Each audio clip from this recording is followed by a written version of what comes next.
이 배터리 교체형 전기차 국내 2016년도에 이미 사업화가 진행이 됐던 내용입니다. 있어요? 있습니다. 심지어 아직도 잘 굴러다니고 있어요.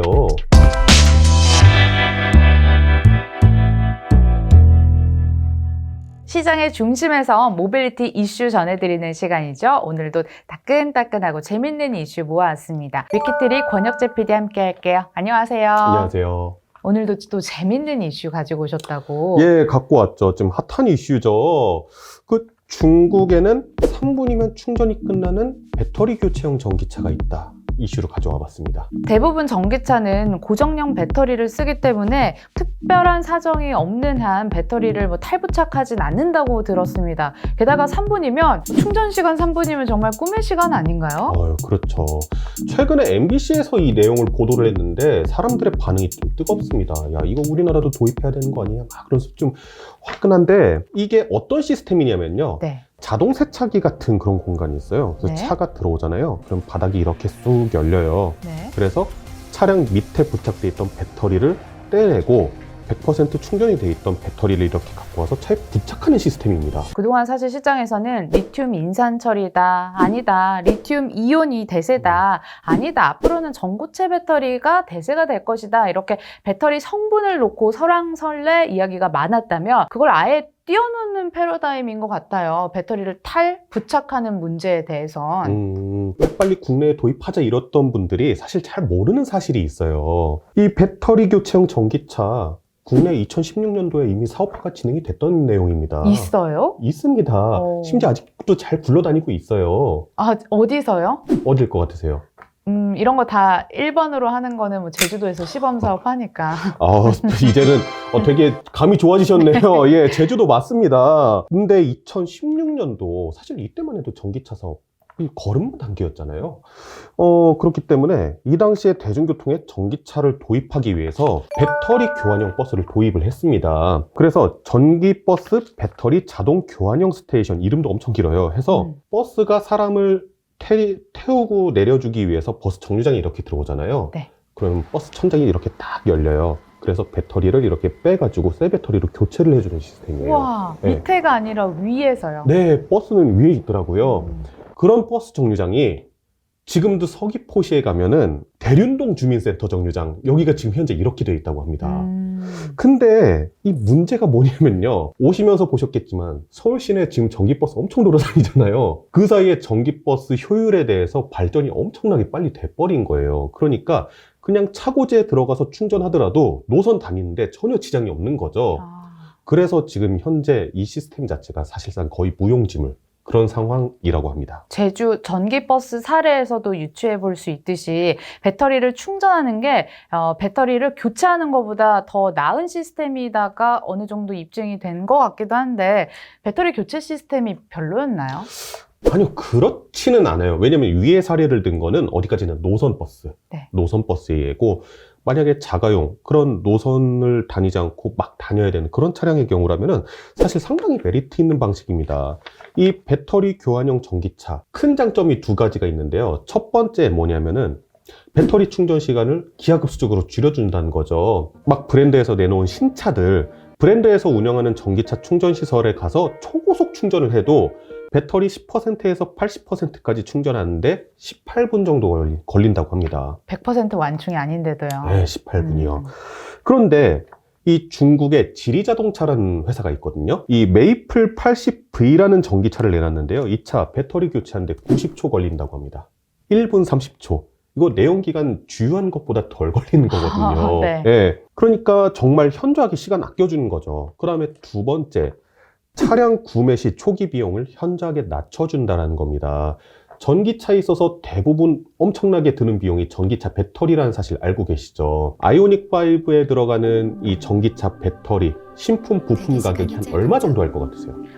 차값이 얼마인가요? 차값이 한 5,500, 5,300? 이 정도 하죠. 5,300? 그럼 저는 반값 외쳐봅니다. 반값 2천만 원 정도? 2천만 원 3천 정도? 정도? 2천에서 3천 정도? 내가 생각한 것보다 높게 잡아버리시면 예. 얼추 비슷합니다. 2,100만 원이 넘더라고요. 아. 네, 자동차와 배터리를 아예 별도로 생각을 한 거예요. 그래서 자동차는 자동차대로 사고 배터리는 구독 시스템으로 뭐 매월 얼마씩 이렇게 결제를 하면서 하면은 차량을 구입한 것 자체는 부담이 적잖아요. 아무래도 그런 이점이 있습니다. 저번에 권 PD님이 전기차 타고 서울에서 부산까지 왕복했을 때 18시간 걸렸다고 하셨잖아요. 네네. 이렇게 충전 시간만 단축됐더라도 네. 뭐 한 절반 정도 걸리지 않았을까요? 그 정도 됐을 6시간. 거예요. 그 정도. 스페어 타이어처럼 배터리 들고 다니면서 뭐 유사시에 쓸 수 있을 것 같다는 뭐 재미난 생각도 한번 해보고요. 제가 알아본 조사 결과를 봤더니 이미 중국에서는 니오, 지리자동차, 베이징자동차 등이 이런 배터리 교체식 전기차 모델을 내놨고요. 누적 판매량도 15만 대가 넘어섰다고 하더라고요. 근데 왜 꼭 중국만 사용하고 있는 것 같나요? 그러니까 이게 중국이 좀 크게 돋보여서 그렇지 사실 중국이 선점한 건 아니에요. 이게 생각보다 교체형 배터리에 대한 사업 아이템이 상당히 빨리 나왔습니다. 그래서 2007년에 베러플레이스란 이스라엘 회사에서 먼저 시작을 했거든요. 근데 문제는 뭐냐면은 2007년이면은 전기차 상용화가 거의 안 돼 있던 시절이에요. 2007년에요. 우리나라에서는 현대자동차에서 그 임수정 씨가 광고했었던 1세대 아이서티 그거 출시했을 때거든요. 이게 되게 될 리가 있네요. 2013년에 결국 문을 닫게 됩니다. 획기적인 아이디어긴 했지만 시대를 너무 앞섰네요. 아, 그렇죠. 앵커님께서 방금 전에 질문하셨던 것처럼 지금에 와서 중국이 왜 이렇게 돋보이느냐? 그거를 이제 말씀드리면은 저렴한 차량 가격, 제가 아까 전에 말씀드렸던 이점이죠. 그게 가장 큰 요인이라고 생각을 합니다. 일단은 중국이 현재 전기차 사업을 상당히 밀어주고 있거든요. 일단 11개 도시를 시범 지역으로 지정을 하기도 했고요. 중국의 3대 전기차 스타트업 중 하나인 니오, 여기가 중국의 테슬라라 불리는 곳이라고 합니다. 여기서는 원하는 고객한테 아예 배터리를 떼고 차를 파는 거예요. 그 다음에 배터리를 리스 형식으로 빌려주는 이런 사업 방식을 진행하고 있다고 하고요.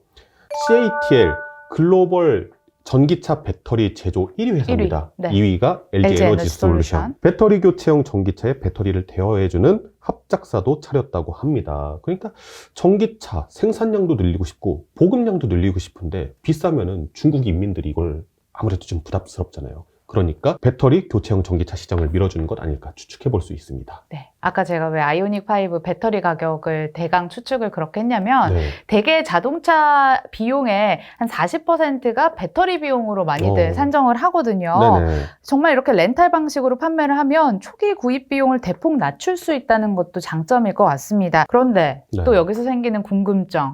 왜 다른 글로벌 브랜드는 교체형 배터리 방식을 쓰지 않을까요? 아, 좋은 질문입니다. 제가 아까 전에 장점 말씀드렸잖아요.